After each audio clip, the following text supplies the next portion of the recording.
This is like finishing a line from Happy Birthday. It's escaping my mind, and I know it. I don't know, skip. Thrill of the fight. Great! One taught me love, one taught me patience, one taught me... Pass. Pain? Yes, good, okay. Great. Get out of my dreams, get into my... Oh, I'm not sure. My car. Oh, great, okay. Billy Ocean. We're halfway there. Oh, we're halfway there. Living on a Prayer. Oh, okay. Doesn't it repeat itself before it gets there? I was starving till I tasted you. No, I can't. Oh my God, what is it? I was working as a waitress in a cocktail bar when I met you. Oh. In a small town world. In a lonely world. It's just the midnight train going anywhere. Shoot the midnight train going anywhere. It's a great song. Lonely. Oh my God. You can tell when I grew up, I think, to talk about things. Because he's drunk and alone. Nights? Ooh, na na. Okay, once again, it's probably new. Huh? Come a chameleon, you come and go. Oh, come on, chameleon. Yeah, okay, got it. Uh-huh. I just dated myself. Huge! There's a rhyme here, isn't there? My time is now. There was a moment where I was driving the car, driving Bumblebee. I actually myself physically wasn't driving. There was a special rig in which a man on top of the car was in control of it. So very weird feeling being in the driver's side of a car and not having control over it. We were coming downhill into a turn at a rather fast speed. And we come to find John Cena's character and his sort of fleet. We came very close to hitting that man and he did not budge. Meanwhile, I let out a sound that I've never heard from myself ever because I was so entirely fearful in that moment, but he didn't move, so I found that quite impressive. We would have hit John, and had that happened, the car probably would have been damaged. You would have never guessed that yeah. I'm watching a Volkswagen Bug come at full velocity towards my body and thinking, well, if this is how it ends, it's been a pretty good run. And they this far, and I told myself, whatever happens, don't move. And I didn't move. I knew the driver. We had shared some conversation. I also had a chance to drive with the driver and knew that he would be able to push the limits and still be safe. And I'm glad we developed that sense of trust because otherwise I would have needed a new set of pants. The magic of the deleted scene is on Charlie and George's face. That's Hailee and Memo reversed because they really thought, like, they can't control it. And imagine thinking like, oh, no, stop, but they couldn't. I never once broke. And they looked like they needed a new set of pants. So that's the deleted scene that you need to see. The very first day that we shot on location, having worked in animation before for 20 years, it's a very controlled environment. We shot the first 3 weeks on a set, on a stage, which is very much like what I'm used to in animation. Everything's controlled, the climate, the lights, everything. And then we had a travel day where we went up to the Bay Area, of, near San Francisco. And when we scouted it, perfect weather, beautiful weather, it was exactly what you wanted. And we got there and it was miserable and cold and windy and gray and wet, and it was like nothing we'd anticipated. And I was grabbing my head and I'm saying, this is going to be a disaster. Having never done it before, I was like, this is how it's going to be shooting on location. And everyone was just cold and miserable, and yet you'll never know when you watch the movie because, everyone's a professional and they do a great job. So Hailee's given this beautiful performance and then cut, and then someone runs with a big parka and a space heater to warm her up in between the takes. But, she gives a beautiful performance. You would never know she was freezing. John's a trip because, I knew him before as a great comedic actor, and so this role calls for something different. It's a little bit different from what John's done before, but we definitely want to take advantage of that aspect of his ability. And so essentially we would get at the end of every scene, we would shoot the scene straight, and then we'd always leave a little bit of time for John to just John to be John and do his thing and to play around. And some of those moments actually wind their way into the movie because he's just so naturally funny and charming.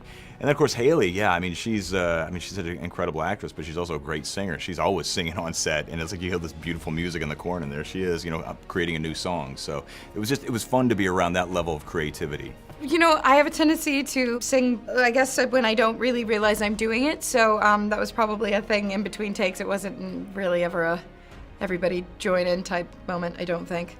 But apparently I was singing on set, so great. He let me throw away a lot of takes, and that's where you kind of see Agent Burns drop, and this peculiar individual take some time for himself and to just fire off some insults. I hope some of those make it. There's a ton of deleted scenes. I firmly believe in the notion that the trim of the vessel the more can carry. We're trying to tell a very tidy story, and then you start to build on top of that. And so in the end, as you're piecing these things together, you shoot a bunch of stuff, you edit it all together, and even scenes that are really, really great. We have scenes with the robots, we have other scenes with Charlie and her work life and her family life, some really funny scenes, some exciting action scenes.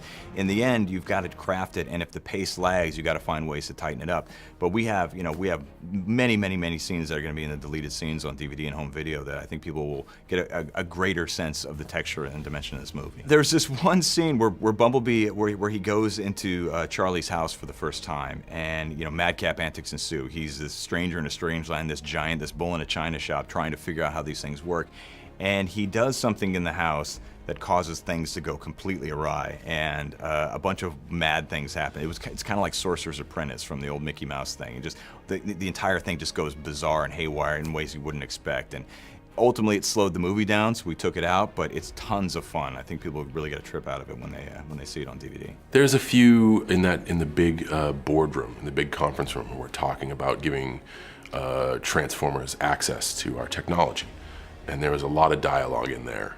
They probably have an entire movie. Bumblebee isn't really there. It's a 14-foot eye line, which is a stick and a tennis ball. So to see that and then see that, that's really cool. Sometimes it was a tennis ball on a stick, which we joked about putting a face on for a while because it's literally just a tennis ball. And then another version of Bumblebee was this sort of bust-like figure of him that I was able to use when I needed to, hug him or use him, in that sense. So it was interesting because it was obviously very hard going from working with, being in a scene with people than being in a scene with something, that's obviously so crucial to the film that's not there in real life. But it was a challenge and it was fun. I tried to drive off with the Beetle multiple times, my moped as well that I ride in the movie. Didn't get to take anything though, but I'm still working on it. Emails are still being exchanged. Hailee had most of the interactions with Bumblebee, so I was never lucky enough to get even the bust and or the head. It was just always a stick and a tennis ball. But needless to say, it was fun to perform with a stick and tennis ball, and it was even more fun to see the universe that was created. I took home a tennis ball. If you asked Paramount, I didn't take that tennis ball, but I did. So I have a tennis ball. I can't prove in any way, shape, or form that it was from the movie. I bought a sleeve of tennis balls, threw the other two away, and I have one, and I claim that it's from the movie. Yeah, I think the obvious answer is Optimus Prime. He's essentially the main one. But I always had a soft spot for Wheeljack. When you watch the cartoon, the very first Transformers you see are Wheeljack and Bumblebee. I thought he was so cool, and so I made sure that he's in this movie. Blink and you'll miss him, but he's at the very beginning of the movie, just like he was in the original animated series.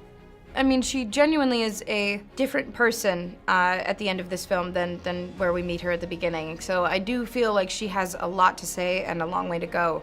I'd be interested myself to see where that is. Honestly, I'm not being biased, but Bumblebee is my favorite Transformer. So I'm very excited I get to be a part of his story. There's hints of exploring more of the Transformer world. I think once we tell the basis of one character, people are going to want to see the heavies go at it. So I would like to see why the Decepticons feel the way they feel. So maybe diving deeper into what got them so jaded, I think, is a cool story to tell. I wish. No, that was done sort of post-production. But he's wonderful, and really happy to have him a part of the film. Dylan, he has a relatively small part in the film because Bumblebee loses his voice relatively early. As an animator, you're always listening to people's voices, the way they speak, because that's one part of the performance. The other part is the physical performance that the animator brings to life. And so if we were going to have Bumblebee speak in this movie and to see how he lost his voice, I wanted us to really have a sense of something meaningful and beautiful was lost when that voice is taken away from him. And so I was thinking about, young actors with incredible voices, and Dylan was at the top of that list. And he came into the recording studio, and he came in with such verve and energy that it was. I remember kicking myself. I was like, it's a shame. I wish this was in the movie more. But because of the story we were telling, he occupies this small but very important part of the film. I was involved in one instance where I could hear that voice, but what I did hear was a man speak behind a stick and a tennis ball. Absolutely. In fact, I remember when I first saw my character Gwen Stacy, the animated version brought to life, and my immediate thought was, it's such a shame this isn't live action because I would get to wear that outfit and have that hair and look so great and so cool. So if that is ever, turned into a live action film. Oh my goodness, of course, yeah. I would absolutely love any sort of opportunity that presents itself in that space.